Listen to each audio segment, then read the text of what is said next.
Қайырлы күн оқушылар.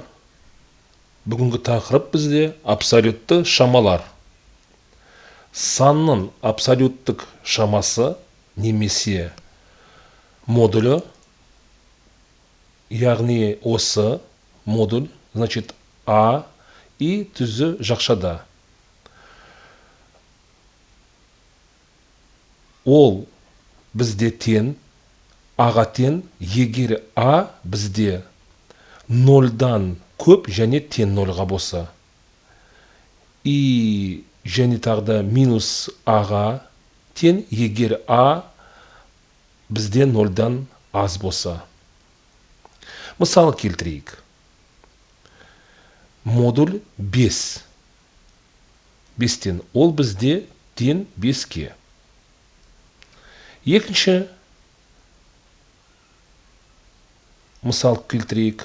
0 модульде, ол бізде 0-ға тең. Минус 3 модульде болса, ол бізде 3-ке тең. Ең соңғы мысалды көрейік. Минус 10 бізде модульдің ішінде болған кезде, ол бізде 10-ға тең. Енді біз қазір модульдің қасиеттерін мен сіздерге берейін. Оларда 5 қасиет бар.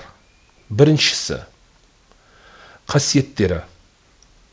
Соны жазамын қазір мен и және сіздерге түсіндіріп берейін. Қасиеттері. Біріншісі модуль Адан, ол бізден 0-дан көп және тең болады. Әрдайым теріс емес. Екінші модуль минус Адан, ол бізде тең модуль Аға. Үшінші модульдің ішінде А көбейту Б-ге, ол бізде тең бірінші А модулі и және көбейту Б модульдің ішінде. Төртінші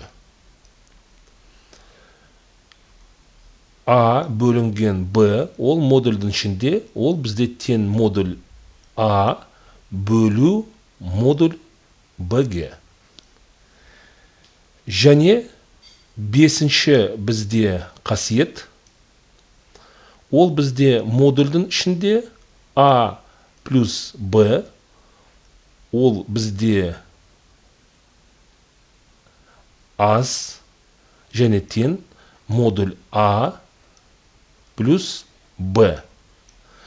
Бесінші қасиетті біз үш бұрыш теңсіздігі дейміз. Осы сабақта біз абсолютті шамалармен таныстық. Келесі сабақ бізде практика сабағы болады. Осымен рахмет, сау болыңыздар.